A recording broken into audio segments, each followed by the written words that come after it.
Namaskar. I would like to introduce the panel of the today's discussion. The session is going to be chaired by Major General B.K. Sharma, who is the Director, United Service Institution of India, and has been an army personnel. And we have got with us Pro Vice Chancellor of IGNOU, Dr. Shrikant Mahapatra. We also have with us Dr. Ajay Sharma, who is Deputy Director, National Accreditation Board for Testing and Calibration Laboratories. We also have Monica Vikal with us, who is going to speak on Viksit Bharat. In fact, Dr. Ajay Sharma and Dr. Monica, they are PhD from School of Inter-Disciplinary and Trans-Disciplinary Studies. I also happen to be a pass out from SOITS. So I will hand over the chair to Major General B.K. Sharma to steer the session further. Thank you. Thank you so much. It's been an honor for me to be invited for this very prestigious event at IGNOU. And today we are going to talk on a very important subject, and that is Viksit Bharat 2047 and its different dimensions. You have already been introduced to my co-panelists, and how we intend proceeding with this program is that I shall briefly give you an overview of Viksit Bharat. Then we'll request each panelist to give their views for about 5 to 7 minutes. That would then be followed by me giving you an overview of what is the relevance of Viksit Bharat as far as defense, security and diplomacy is concerned. So I would request my co-panelists to stick to their time so that we can have towards the end some time for discussion amongst ourselves, or if there are any questions. So without further ado, I'll get on to the subject. Now, as we know that this is the vision that has been enunciated by our Prime Minister, and it is Niti Udyog which has produced this paper giving us a roadmap for India's comprehensive national development up to 2047, and that's the year when we would be celebrating 100 years of India's independence. We've also been calling this period, or these decades, as Amrit Kal, that's the golden period. And the whole focus of this transformation of India lies in the hands of our youth, particularly our educated youth.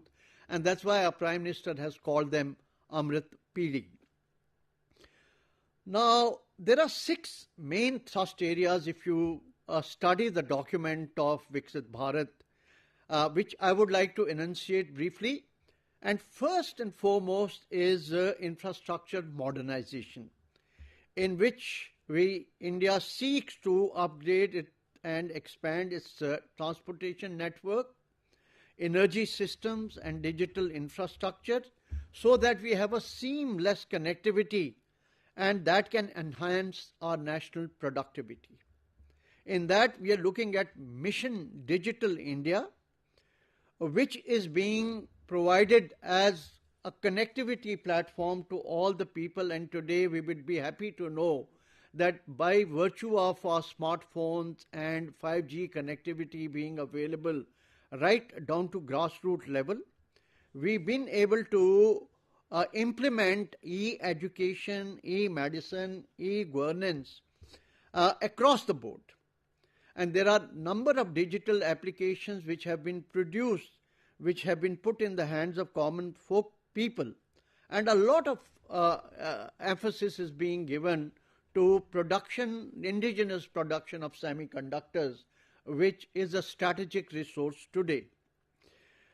Under PM, there is a Gati Shakti scheme which has been launched, which is, to develop multimodal connectivity on fast-track basis, and there is a coordination of 16 ministries and departments via a common digital platform.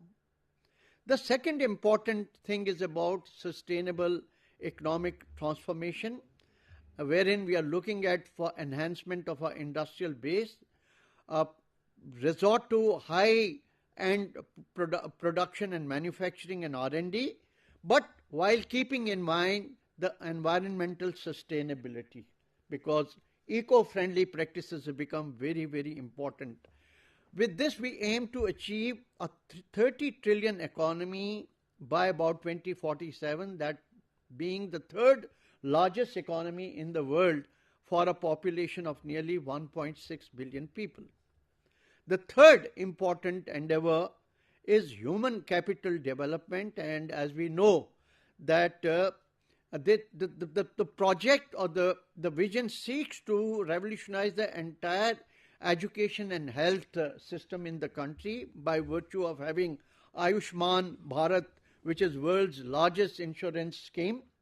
We also want to produce world-class education, provide them universal access to high-quality healthcare and education. And this is a golden opportunity for us to transform India's youth bulge. At present, till about 2050, 50% of our youth would be below the age of 31. Now, if we are able to skill them, then it's going to be a huge strategic dividend for India. Next, fourth issue is about inclusive social development, which we want to achieve by virtue of robust social welfare schemes, a lot of social security nets, so that we are able to foster gender equality and ensure women empowerment. Thus, we are able to bridge this socio-economic gap across different stratas of society. Fifth is the technological leapfrogging, wherein we want to put focus on what you call is the high-end technology such as artificial intelligence, genetic engineering, microbiology, renewable energy and all, to improve efficiencies and position India as a global hub for technological advancement. Then is sixth, and that is India's Space Decade. That is the decade of space exploration. India today is one of the 4 leading countries in the world as far as space technology is concerned. And we are the first country under the mission of Chandrayaan-3. We've been able to land on the south pole of moon. Similarly, this Aditya Lee mission is country's first space-based mission to study sun. Another mission is Gangayaan, that is to put a human being or create human space flights in the low Earth orbit. And then we seek to have a space station by 2035 and first Indian to be sent to moon by 2040. Now, there are 4 pillars of this vision, and one is the focus on youth, which are actually the catalysts or the drivers of this transformation. And what our Prime Minister calls is that this transformation of youth is what he calls is Amrit Yatra for the development of India. And we want to create we've already launched a new educational policy. We are setting up institutions of prominence like AIIMS, IIMs, IITs and IIITs across the country. There is Skill India Mission. We are also setting up IIT campuses abroad like in Tanzania and Dubai, so that we are able to promote scientific thinking. And also another focal area is sports, wherein there is an effort to scout for the talent and nurture that talent.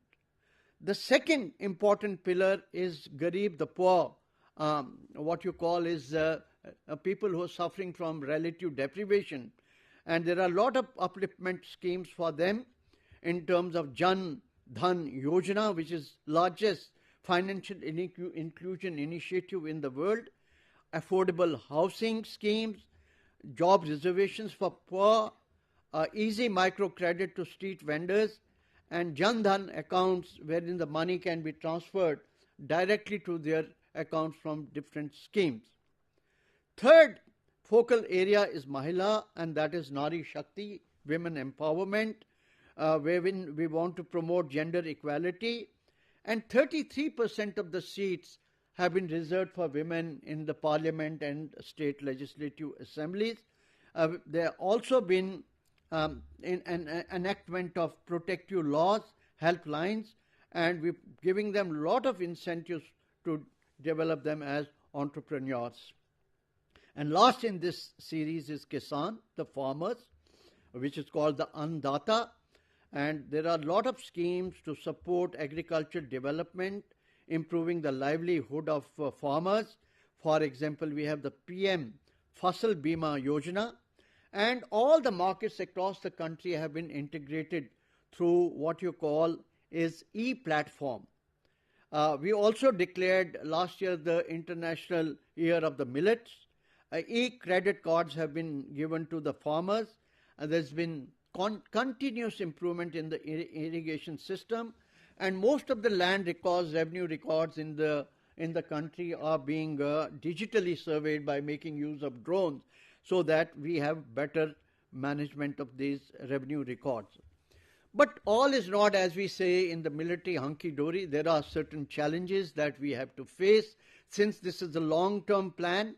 So we need a very conducive internal politico-social environment in the country. Likewise, there has to be an ownership by the successive government, as the trend here is with the change of government, the policies and programs also undergo a change, and hopefully we will not do this. Next is the international situation at the moment. What we see that there is a geopolitics of VUCA world, which is characterized by volatility, uncertainty, complexity, and ambiguity. And there are so many problems that we are facing, like there are these ongoing conflicts in Ukraine, Gaza, which impacts our energy security in a very big world. And India will have to do a balancing act because our interests are both in Eurasia and in the Indo-Pacific, and the countries of these regions, they are totally polarized and they are at loggerheads. So that becomes another problem. Then there are future flashpoints like Taiwan crisis. We have problems of crisis in North Korea, South China Sea. You have in East China Sea the dispute between Japan and China. So any of these can flare up and create problems in terms of global supply chain, energy security, and in terms of trade.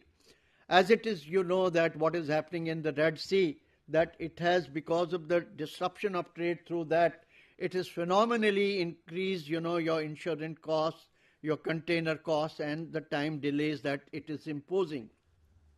Now, in this very uncertain and troubled world, the worst is that today we have a dysfunctional UN Security Council, and there are very few mechanisms of conflict prevention and conflict management and resolution.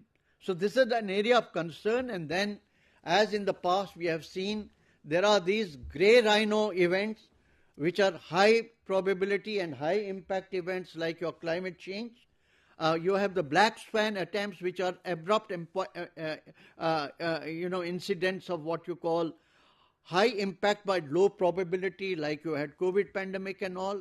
So we have to deal with that and create rail guards so that there is not a major disruption to our Viksit Bharat program. So with these few words, I'll now request my co-panelists to give their perspectives on different angles. And first I'll request Pro Vice Chancellor Dr. Srikant Mahapatra to give his perspective on Skilling India. Over to you. Thank you very much, sir. Major General Sharma has really given us a very, very comprehensive overview of the Government of India's vision of Viksit Bharat 2047. He has almost covered the major aspects of our achievements, our present strength, our future aspirations of how India should lead itself in the next 24 years to reach the century celebration of Indian independence in the year 2047. My job here is to focus on Skill India mission of Government of India, and you know that in Viksit Bharat 2047, Skilling India, Atmanirbhar Bharat, Skilling India is a major initiative of our present government, and also for the future we should have adequate skilled workforce to cater to not only the skill mission of our own country, but also the skill requirement, skill human resource requirement of the entire world.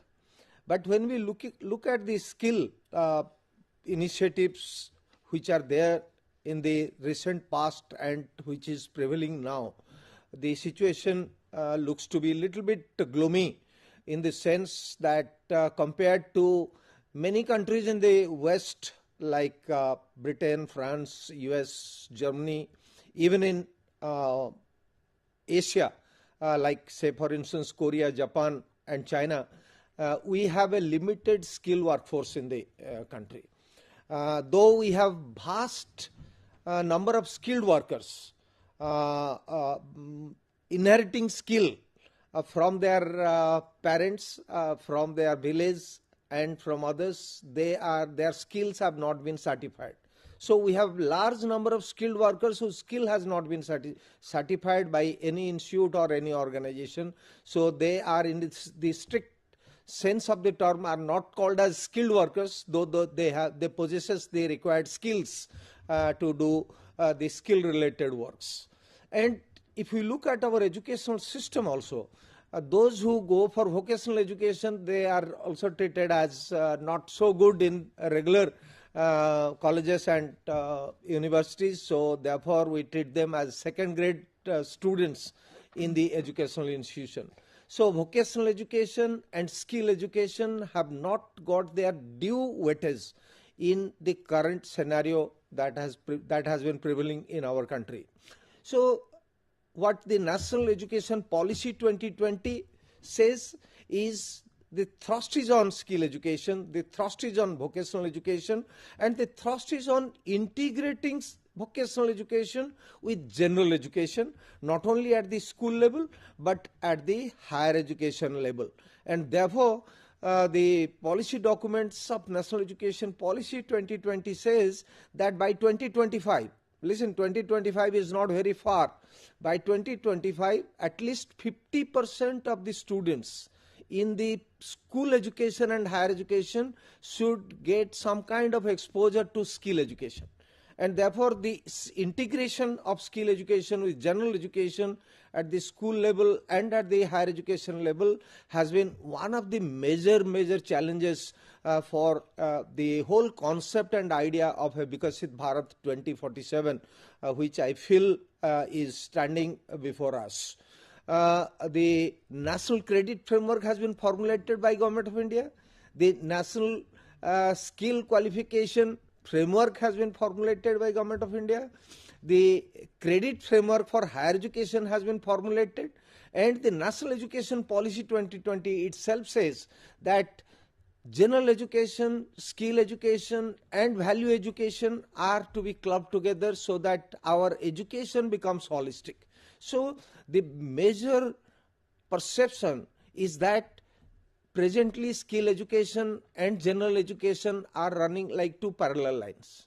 And unless skill education and general education converge together, we will be getting students qualified but not employable. So to make our qualified students, our graduates employable and job ready for the industry of the 21st century, because we are in Industrial Revolution 4.0. So to make them job ready, it is very essential that general education has to be clubbed with skill education. And I'll give you one or two examples of what we are trying to do and which could be achievable, because people say that very difficult to integrate skill education with higher education, because higher education is a different domain and skill education is a different domain, and a student who is in vocational education do not get an opportunity to enter into higher education, and somebody who is in higher education also do not get an opportunity to go to skill education, and both are two verticals. So how to converge, how to merge these two verticals is the biggest challenge. I'll give you just one or two examples here. Recently, Government of India has introduced Agniveer scheme. Agniveer scheme for our armed forces, Army, Navy and Air Force. And very bright boys and girls from across the country are joining the Indian Army, Indian Navy and Indian Air Force as Agniveers after completing either their 10th class or their 12th class. Mostly Army is taking 10th and 12th class student as Agniveers. Navy and Air Force are mostly focusing on 12th path student, maybe from arts, science and commerce stream. But these boys and girls who will be there in the armed forces for the next 4 years should not be deprived of opportunity for higher education.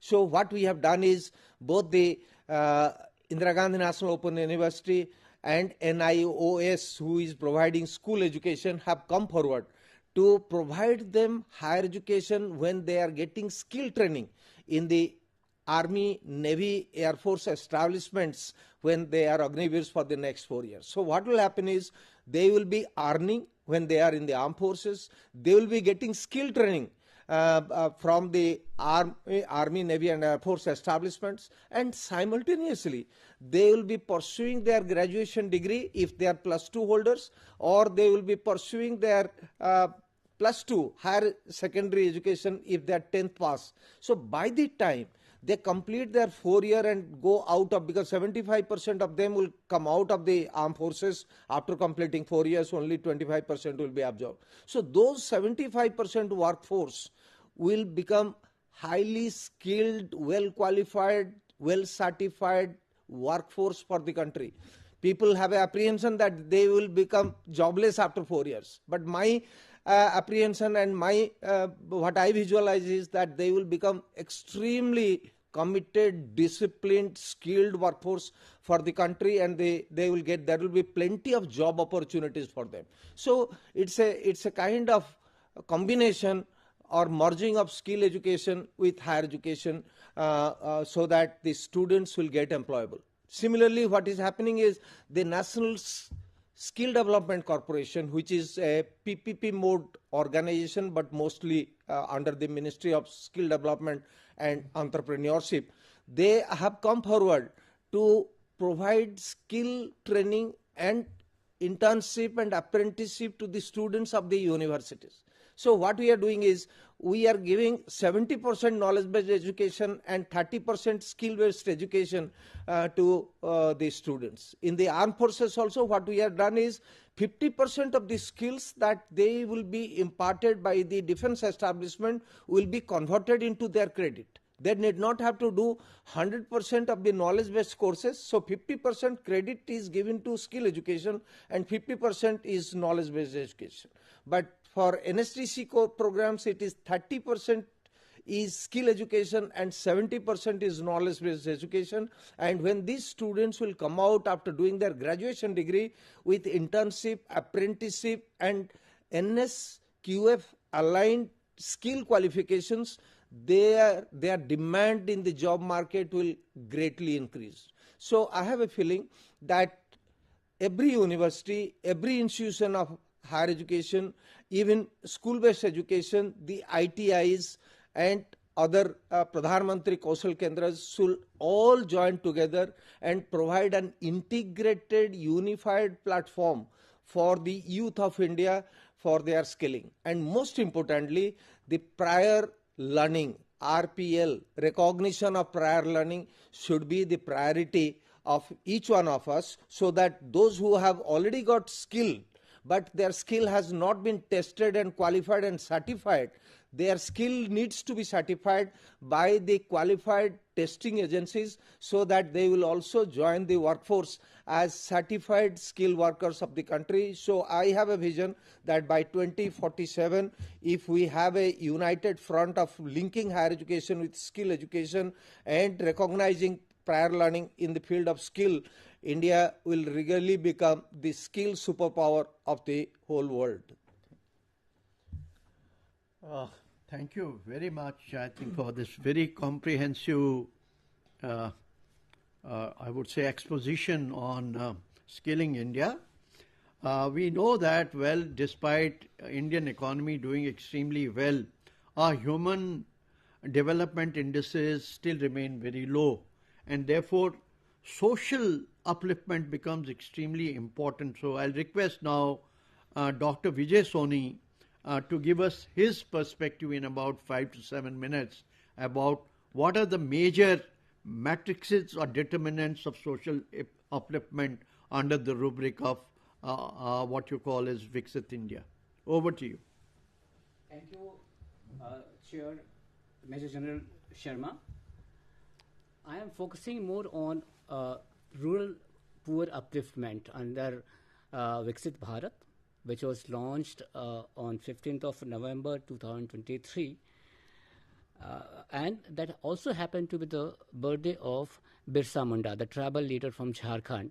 And that very much tells about the mission and the upliftment target of the government. I would like to also state that Prime Minister recently gave a statement where he said that there are new groups of castes which is there in India, which needs to be looked and lifted and to be empowered. And that happened to be poor, farmers, women, and and the deprived people. So he said these are the people who are supposed to be uplifted, and he is empowering them through various schemes, various programs.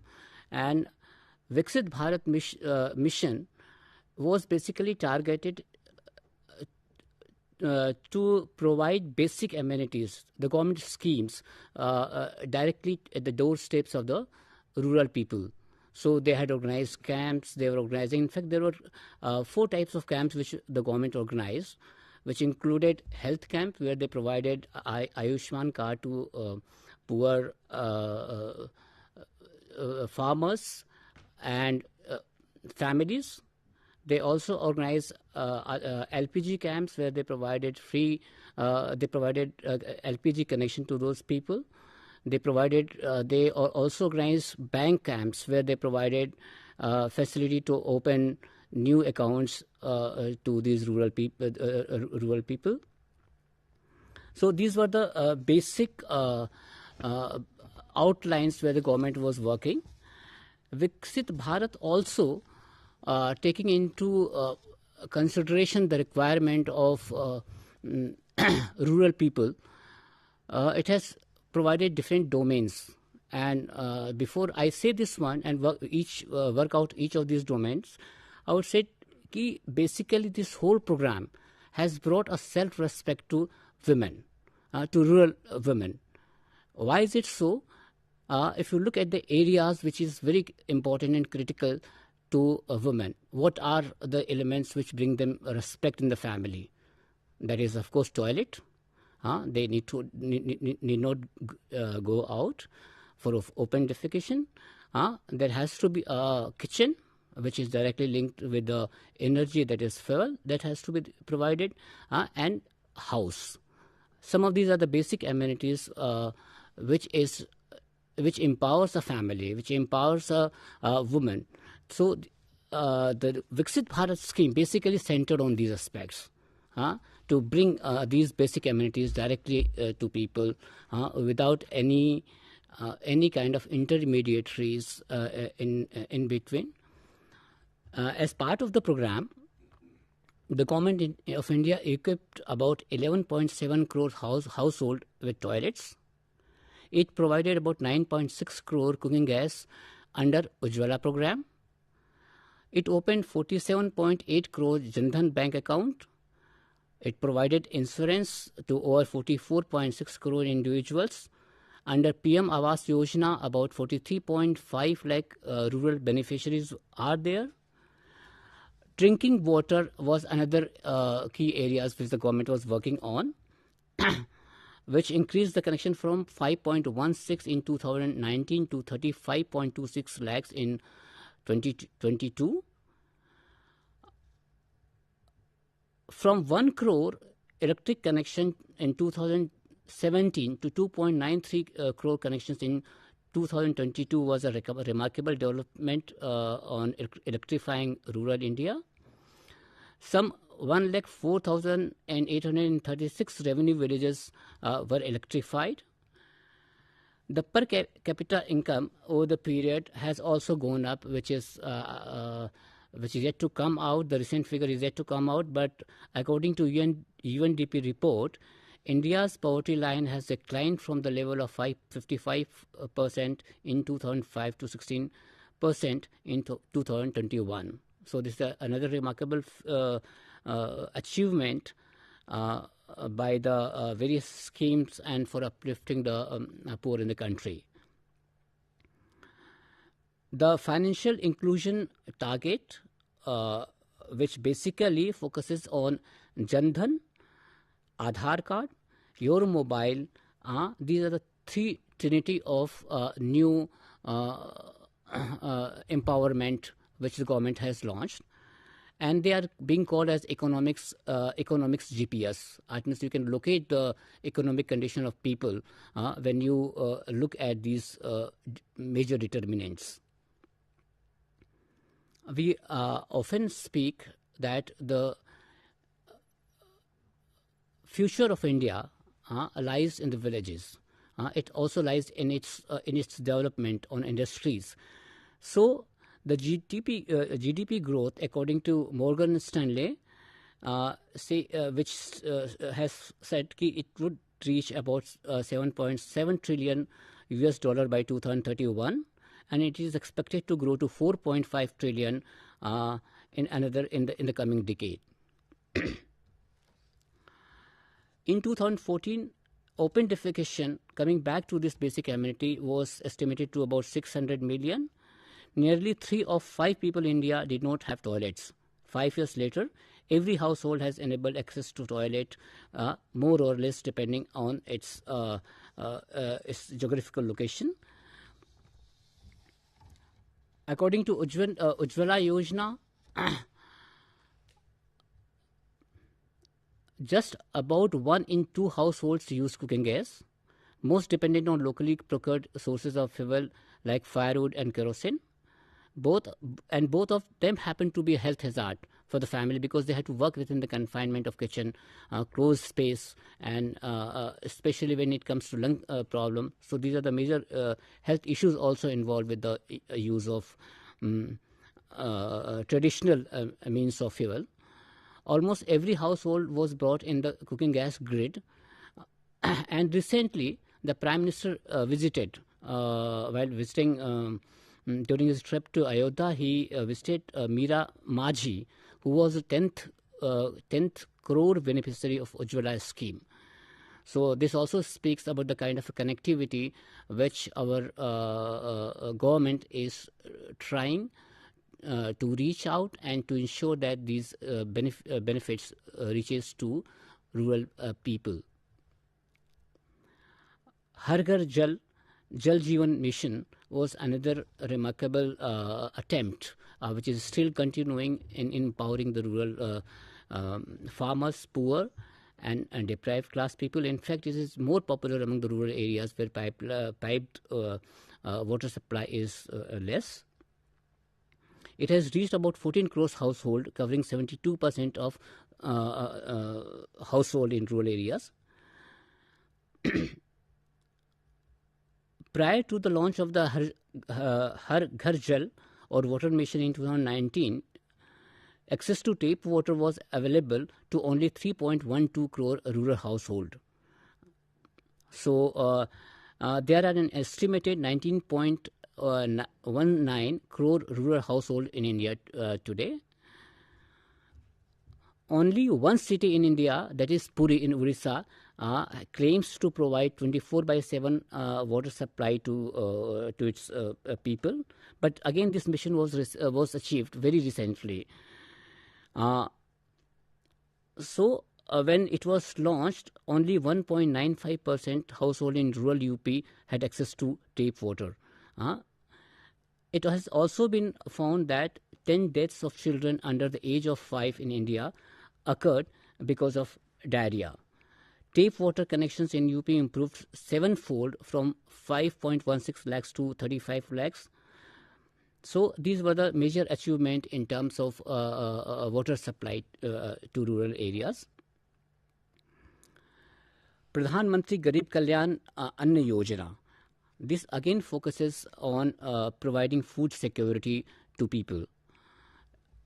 The scheme was initiated in April 2020 during the COVID pandemic, but it was extended in November for another 5 years.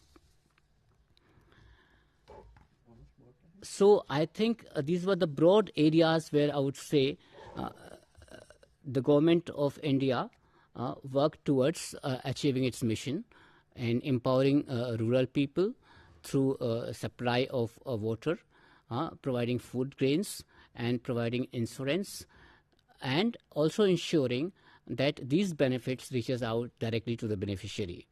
So this was a broad outline. I would like to thank the chair and thank you, sir. Thank you very much, Dr. Vijay Soni. We know that, well, water is a life-giving resource. And from the surveys, we know that India is a water-stressed country, and the level of contamination of water is very high in India. And we also see strategic analysts talking about the future wars are going to be the water wars. And therefore, Viksit Bharat, I think water is a very key endeavor in which I think we should make a progress. So I would like to hear Dr. Ajay Sharma, what is his perspective on about challenges and opportunities in this field. Yeah, thank you, Chair. General Sharma, my topic is very specific regarding the water. So if you see, so there are 17 sustainable development goals. So if you see, so one of the development goal is the clean water and sanitation. So today I will speak to the water. Why water is important for Viksit Bharat 2047. If you see the global availability of the water. So global availability, if you see, so 3% or less than 3% water is available as a fresh category water. That can be used directly for domestic and other purposes. This 3% of water is available. If you divide it further, then this is the groundwater, around 1%. 1% is a surface water that is stored in rivers, lakes, ponds, etc. And another around 1% is available as a glaciers. That cannot be used directly also. So we are having only less than 2% fresh water for our day-to-day activities. Rest of 97% water that is stored in oceans and seas, that cannot be used directly without any treatment. And that treatment is very costly and not in a sustainable way. Now I am coming to the global scenario. If you see, so India's population in the world is around 18%. And if you see the share of the water, so water availability in our country is around 4%. So we are having 18% of population, and other hand is a 4% of water availability. So there are a stress in our country that chair already told that India is a water stress country. Why is a stress country? Because 18% and 4% availability. So we are having the pressure of other compared to other country 4 to 5 times high. So this is the one thing. Also, just I wanted to tell some estimates. The time of the independence is around 1951. The first estimates come. So that time per capita annual water availability was around 5,100 cubic meter annually. And that estimates is after the 60 years, so 2011 is come down. So you can see this was the around 1,500 cubic meters. So this is a 3 times decline in the trend. Again it was estimated in a 2019. So again it's a declining trend continues around 1,300 cubic meters. It is expected if the declining trend will continue, then by the 2050 it will be 1,000 cubic meter, and that is the challenging condition or alarming conditions. So this is the one thing. If I talk in a water, if I feel what type of water that is the most focus. So groundwater is the most focus and most priority area in our country. Why is a water groundwater? Because if you see India is a 70% population lives in a villages, and this villages means rural population, 85% of rural population depend on groundwater for drinking purposes and other domestic purposes. Also if you see, we are the villagers and we are the farmers, and farmers use maximum water, and the groundwater is contribute maximum requirement. So 60% of water requirement means irrigation purposes is fulfilled by the groundwater only. So this is the reason is a groundwater is very much important for us. Now I am coming to what is the reason behind the declining trend of water. So first I will tell around the groundwater. Why? Because the pumping of the groundwater is very high, and the recharge and replenish of water is very less. There is a wide gap between both the conditions, and it makes the water tables day to day is going down. When it's going down, and contaminations is also coming out. This is the one of the reasons. Other reasons also, the industrial discharges, sewage treatments, medical waste. These are the few reasons that making our surface water is also contamination. I am also telling the municipal solid waste. This is highly contaminated municipal solid waste.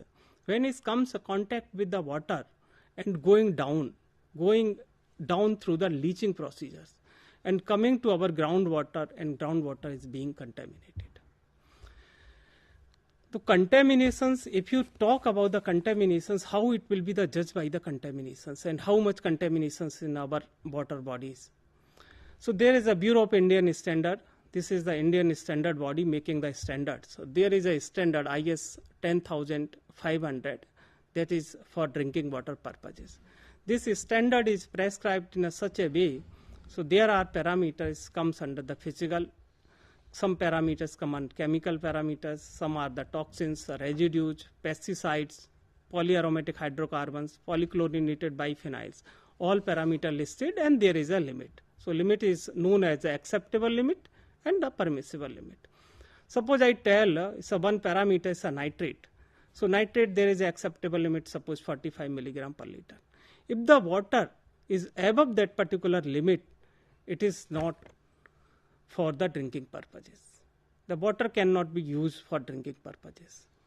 So this is why is coming, means suppose a nitrate, where is a nitrate is coming? We are using the fertilizers, nitrogenous fertilizer in our country we are using. So that is also one of the reason is a water with contact with the nitrate and going down by the leaching processes, our groundwater is being contaminated. So what are the major contaminants in our country? If you see some major data, then I analyze many data in our research study also. I found that major contaminants are the nitrate, fluoride, sulfate, iron, arsenic. If you go the eastern India, you will find the arsenic contamination. If you go the Punjab, the farmers are using the pesticides in their irrigational and also in agriculture purposes. You will find the pesticide, especially organochlorine pesticides you will find. If you go the central India, you will find the iron concentration. And many places all over except the extreme north, you will find the nitrate contamination. Where it is nitrate contamination coming, this is coming from the fertilizer, especially the urea we are using. So this is one of the requests also to convert chemical fertilizer to organic fertilizers. This is also one of the suggestions from my side. And how we cope up with all these contamination to achieve India as a Viksit Bharat by 2047. So already Vijay Soni sir also described, there is a scheme is known as Har Ghar Jal. This is also one of the solutions. If you see integrated water management, that is one of the key. So Har Ghar Jal is also one of the part of integrated water resource management. What scheme is this? Already is some discuss, but just I wanted to how quality of water is being provided to the villages, rural areas especially, also in urban areas nowadays. So 2019 this scheme was launched. The plan was given, the water quality will be checked by the regional level itself. So all the laboratories, some laboratory in state levels, some laboratory in district levels, some laboratory in block levels. So all laboratory are the accredited laboratory. What is the accreditation? Actually, the laboratory is being judged by the third party. So these laboratories are the competent laboratory, the persons are the trained, the CRM, the chemicals you are using, that is traceable CRMs, equipment are calibrated, and all the advanced equipment they are having. And these around, if you see, so laboratories, around 700 laboratories in the entire country. So if you see from Ladakh to Kanyakumari, every corner you will get the laboratories, and these laboratories are regularly testing the water. And the tested water is providing to each and every households. So this is the beauty of this scheme. So, and another aspect of this scheme also, we are regularly generating the data. We are monitoring the data that what type of contamination, what type of levels is going on. So based on that, when we will find the ample size of the data, we can predict what type of challenges we are going to face. We can take the corrective actions or preventive actions in advance. So this is the one solution. Hopefully the contaminations level will go down. When we implement, we are having the data, is an ample pool of the data, definitely we will cope up. Another solutions is a rainwater harvesting. So we have to construct the structures of rainwater harvesting. Especially the schools structures we can create, open areas we can create, offices, Anganwadi Kendra, these are also is a planned in a government. So they will slowly it will be implemented, and definitely the water table that is going down, that will be stopped. Hopefully it will regenerate and come up. So when the water level is come up, definitely contamination level will also go down. So this is the gist of from my side. One of area also I just wanted to tell related to wastewater. So many cities, especially if you see it's a nearby the Ganga, so many CTPs, effluent treatment plant are being installed. So they are treating the water before it's going to the rivers or any resources, any water body. So once all the CTPs, all the ETPs are functional, definitely the water quality of river will definitely go up. And this is my view that by the 2047 we will cope up, because water will play a vital role, because this is economic and environmental. Both will play a major role in 2047. Definitely India will achieve as a Viksit Bharat by 2047. Thank you, and hand over to you. Thank you, Dr. Sharma, for giving us this very rich insight into water management. And now I'll just request Dr. Monica to talk about nano-composite materials, what are the challenges and opportunities. And these materials are extremely important because they have very wide applications in biomedical field, you have these tissue engineering, cellular therapies and drug induction and all. So over to you for another 5 minutes or so. Thank you, Vicky sir. As sir already added that this is a magical element particle nanocomposite. Firstly, I would like to give a small brief introduction about the nanocomposite. What are these? Actually, nanocomposite are the composite which are which are prepared from different particles having different properties. By combining these properties physically, chemically, and mechanically, we can synthesize the nanocomposite. So the point is, why are these nanocomposites are so important, and many researchers, many scientists are talking about, because these have a wide area of properties, whatever it is in science, it is in environment science. तो अभी क्या है कि इनका use करने का जो area है वो काफ़ी हद तक काफ़ी एरियाज़ में है. तो अभी सर ने जैसे इंफ्रास्ट्रक्चर के बारे में बताया था कि there is about 2047 the goal of the Viksit Bharat is to build roads in India in a very large amount, in a huge amount. So for that we need a material, whatever it is, concrete material for building the roads. So if we are going to add these kind of nano materials, nano composite in these concrete, the stability, the durability of the roads will also enhance. So nano composite are also important, and they give the opportunity for Viksit Bharat goals, because if we are going to synthesize these nanocomposite by green method, then the use of biomass and plant based materials, so these will be environment friendly materials and not affecting the environment by giving secondary components for their disposals. So other beneficial opportunity for the nanocomposite could be that these nanocomposite will be used and we are also using, not only will use as a renewable energy generation. How we can use these nanocomposite for renewable energy generation? By using these nanocomposite in solar cells, energy storage devices, wind turbine blades, and production of hydrogen energy. Other opportunity could be we can use nanocomposite in agriculture fields too. How in agriculture these nanocomposite will helpful? By enhancing the soil quality, by crop production as insecticidal, and can be used as a fertilizer delivery, and also help in overall growth of the plant. And these can be the smart farming sensor, by sensing that how much is moisture and how much nutrient are present in that soil. These nanomaterials play important role in environment remediation by helping in removal of air, water, and soil pollution.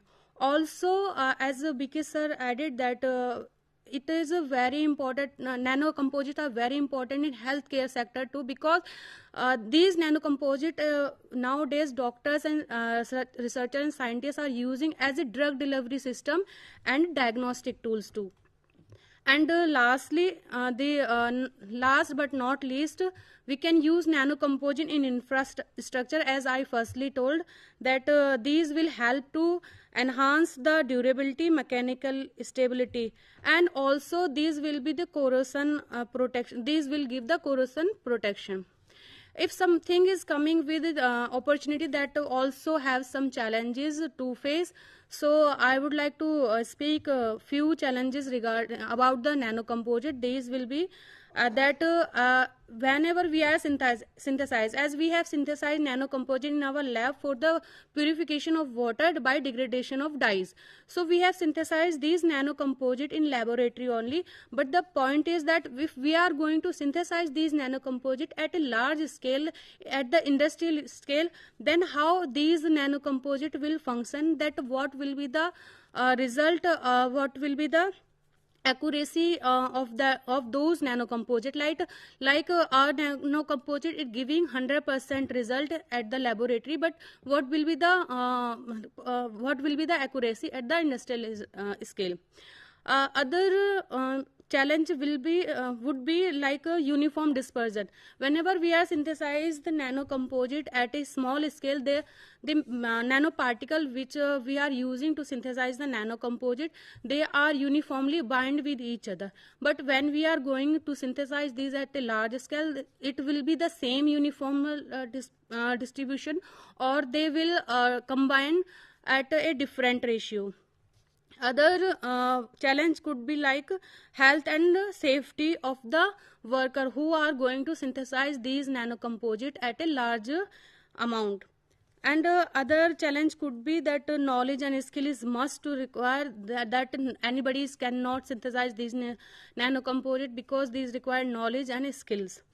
And lastly, the regulation and safety of the nanocomposite, that after the use, after the certain times of cycles where we are going to dispose of these nanoparticles. And use of fancy and raw material can be make them costly to produce nanocomposite. But after all, if we are going to handle these challenges, that obviously these nanocomposite will be very magical element in the future for the Viksit Bharat goals. And I would like to stop here my talk. I hope this will benefit you all. Thank you.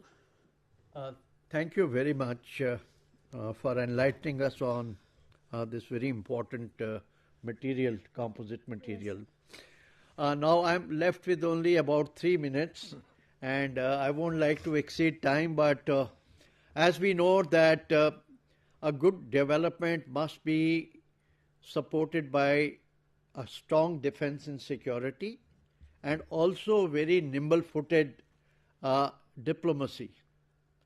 And in today's area of cognitive science and cognitive domain, strategic communication becomes very important. How you're able to build up an Indian narrative and how you are able to communicate that narrative to your own people and to world at large.